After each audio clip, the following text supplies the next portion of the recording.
Hello friends, good morning.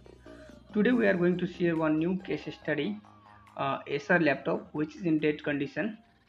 So you can see there in the screen there is a board part number. So I will zoom it. You can see the board part number LA-J812P. Revision number is 1A. So let's start troubleshooting, and our first step is impedance. We are going to find is there any sorting or not. If there is any sorting, we will first of all rectify the problem and we will fix it. Let me check the impedance of all coil with the help of multimeter. So we have set multimeter in diode range. As we all know that to check impedance we put red probe in the ground, and with the help of black probe we will check the impedance. You can see the value in multimeter. 3 volt and 5 volt is good. So we are checking the supply also good, RAM supply is also good. Let me check 1.05 volt. Okay. Core impedance also good. This is GPU also good. Let me check the BIOS pin number 8. Okay, there is one more BIOS chip. So pin number 8, this one, yeah. See, this one is also healthy. So I see there is no any sorting in the motherboard. All the coils of impedance are very healthy. So now I'm going to inject a voltage and going to check which voltage is missing. Is there any voltage missing or not? You can see the DC reading. I'm going to plug in the DC jack. So just focus on the DC machine. See, DC reading is changed 13, 4, 5, 4, 5, 6. It seems that a step down is okay. Let me power on the board. You can see the DC reading. It is just 96, 97. That means board is power on, but our DC to DC is not working. Maybe there is short circuit after DC to DC, or may the enable is not coming. This may be the problem of BIOS also. So let me rectify the problem. Where is the problem? So we'll first of all check the DC to DC. So let me find the DC to DC IC where is, that is 10 pin IC. So I found out one bit. This is here. So let me show you the clear picture of DC to DC with the help of microscope that is visible for you also. So you can see this is our DC to DC IC U3, it's a place number. So let's continue. I'm going to check it. Just I'm going to check voltage, if this voltage is passing or not. So this is our output side. So let me check this output. You can see in multimeter there is no any supply. Okay, I am going to use board view software to check the connectivity of this DC to DC. Board view is very important software for us. It can easily find out the component in one click, so our time is saved. So just see, this is U3, and now I'm going to search any board view U3. It is easily find out the component. See, within a one click I can find out the component is placed in here. Okay, let's identify input and output pin and enable pin. So this is input pin. Pin number 3 and 5 is enable, which is connected with SOSP hash. You can see here. So let me check out all the pin impedance, it is okay or not. So we are going to check on board. Let me check impedance in output jumper. So you can see this is a 2 output jumper. So this one is also healthy, 500 plus, and another one is 400 plus. That means both outputs are healthy. That means there is no short circuit after DC to DC. So now let me check the impedance of enable. because we have seen there is no any voltage passing. So we are going to check impedance of enables. This is top side, which is SOSP has. So first set me the camera view, and you can see the impedance. You can just focus on multimeter. See, the impedance is very low. I didn't expect this, but it is very low. It was just 0.007. So that means there is a faulty of SOSP has. So I'm just going to check once again. See, this is a problem. Now we have to identify the from where the SOSP is getting down. So I am going to trace with the help of board view, because it is can easily pin out the problem. Then we'll use a schematic to find out the logic. It was connected with PQB6. So with the help of schematic, we will know what logic is used by the PQB6. So let us we continue.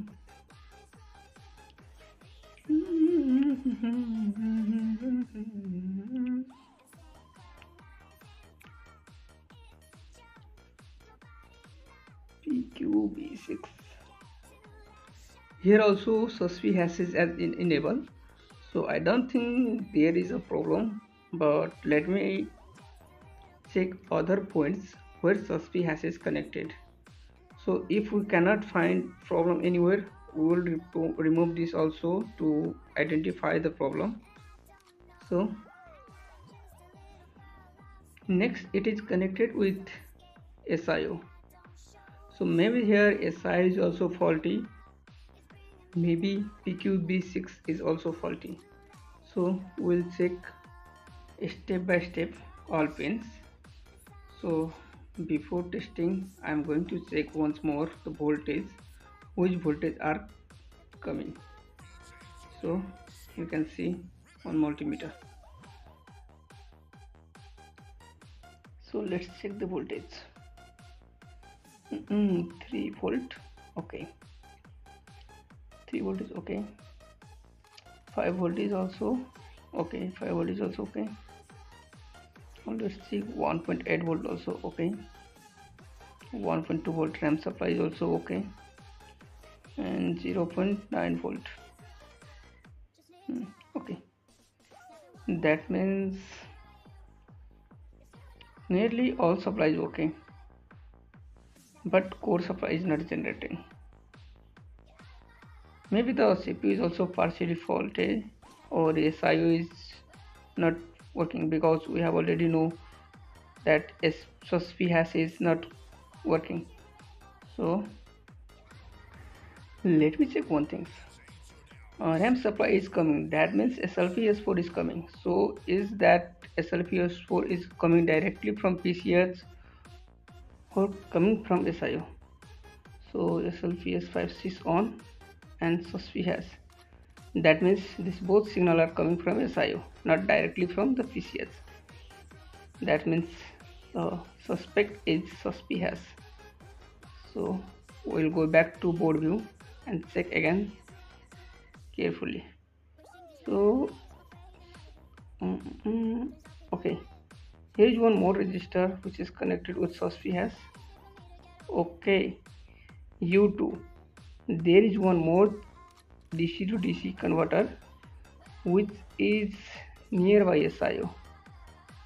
Okay, so let me check in the board. I hope this DC to DC is not passing. Okay, it is just nearby SIO, but the SIO is covered by the SSD. So that's why we didn't get the DC to DC IC at that time. Now I have removed the SSD. Now we can easily find out that DC to DC, it is just nearby SIO. So you can see in board view, this is our SIO.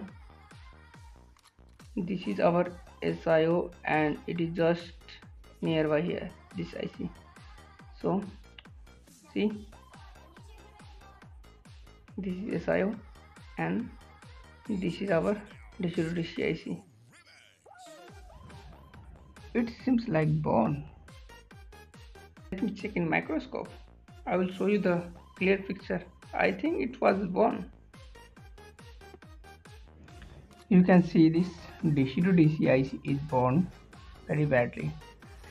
So we have to remove this IC and replace it. Sorry guys, actually customer came here, so that's why I pushed the recording, but I forgot to resume the recording, so that's why I missed when I removing the chip. I missed the video, so please do not mind. So no problem, I'm going to fix.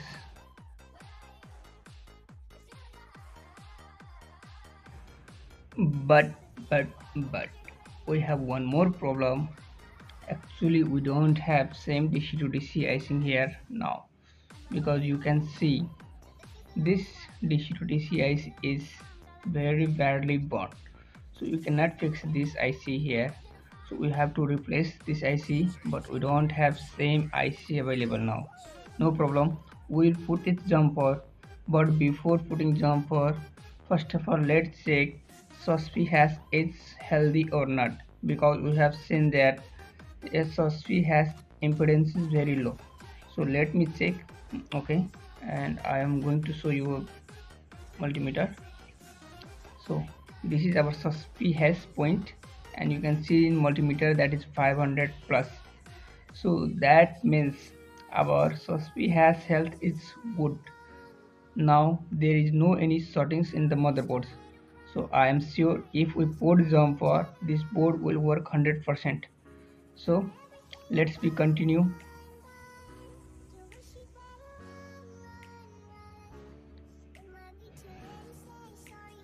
With the help of board view, I am going to show the point where I am going to put jumper. These 2 points, I will join pin number 1, 2, 2, pin number 13 and 14, and pin number 7, 8 to pin number 9 and 10.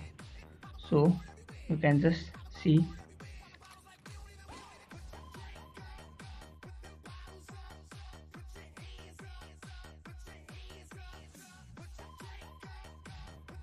I am going to use this simple jumper wire because it is more durable, and also I will use some PPT paste. So I am going to use this PPT paste. I will apply little bit, because if we apply PPT paste, it will be good soldering.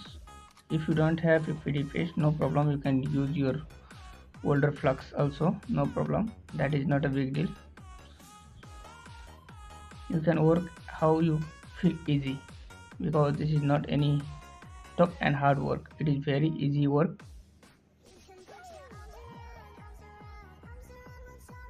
But when you are putting jumper, you have to be careful there's not so be touched to any other lines. So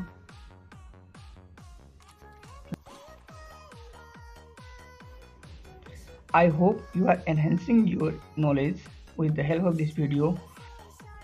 To get more informative video, please subscribe our channel and also join our Telegram groups.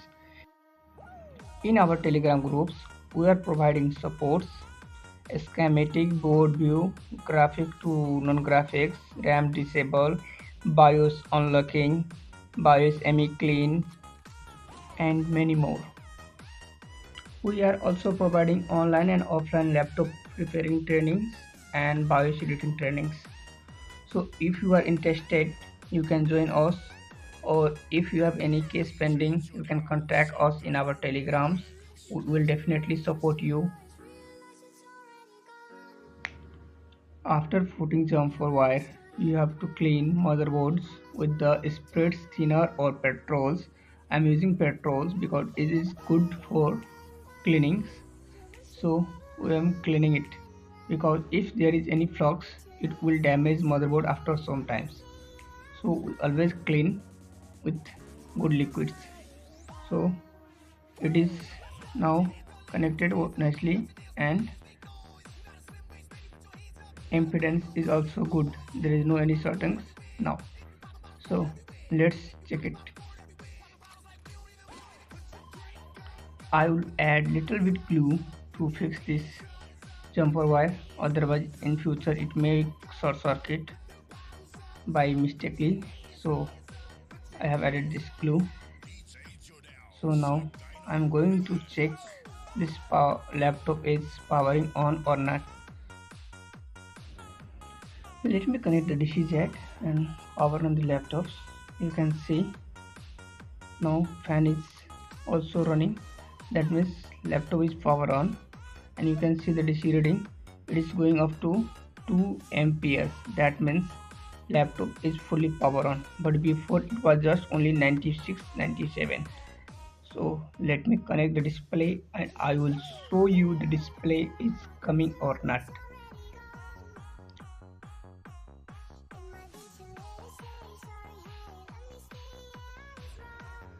Here I have connected display. Now let me plug in and power on again.